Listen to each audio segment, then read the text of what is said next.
Alors parmi les engagements sociétaux du groupe Malakoff Humanis, il y a une grosse action sur le handicap.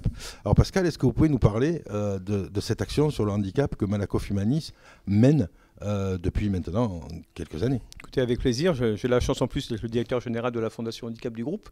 Donc c'est un sujet que je connais plus particulièrement et que j'apprécie. Donc finalement, l'ADN handicap du groupe, c'est pas d'aujourd'hui, c'est depuis longtemps que le groupe a investi le domaine du handicap sur tous ses volets, de manière à faire finalement qu'on facilite la vie des personnes handicapées au sein de la société, qu'on est un peu sur un thème qui peut être un peu galvaudé d'entreprise inclusive, c'est ce qu'on défend auprès de la société et de nos clients.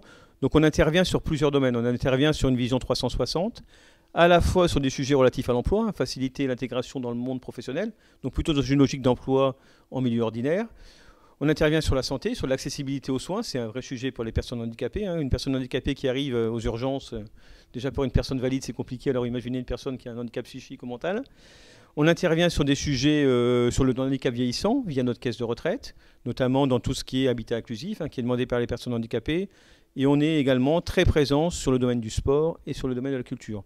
Sur le domaine du sport, on est donc partenaire de la Fédération handisport, de la Fédération du sport adapté. Et nous avons au sein du groupe un team de 12 sportifs handisport qui représentent les valeurs du groupe, qu'on accompagne dans le cadre de leur carrière et qui sont multimédaillés paralympiques et qui sont finalement une image du groupe MH. Oui, c'est là, on va traiter dans un autre sujet. Le handicap n'empêche pas le talent. Oui. On montre bien que même dans le sport, on peut avoir de l'excellence en étant... Oui, je pense que les partenariats qu'on a avec les fédérations, avec la Fédération Handisport, normalement, il y a deux volets. Il y a à la fois soutenir le sport de haut niveau, parce qu'on pense que les sportifs de haut niveau, finalement, ça change le regard. Un jeune qui est handicapé, quand il voit un sportif handisport réaliser des exploits, ça lui donne envie. Donc ça lui permet de sortir de chez lui, moins d'isolement social, on évite la sédentarité, ça a des impacts sur la santé. Donc ça, c'est le volet haut niveau. Et dans ce cas de ces partenariats, on a vraiment un volet où on dit comment faire pour qu'une personne handicapée pratique une activité sportive ou de sport adapté. Et finalement, grâce à ça, est beaucoup plus intégrée dans la société. Oui, donc on voit vraiment que l'exemplarité pourrait faire que d'autres entreprises vous suivent. Non, mais je pense que sur le volet du handicap, il y a déjà beaucoup d'entreprises qui font de très belles choses. Au niveau du groupe, on a un taux d'emploi qui est pas loin de 7%, donc qui est plutôt très honorable.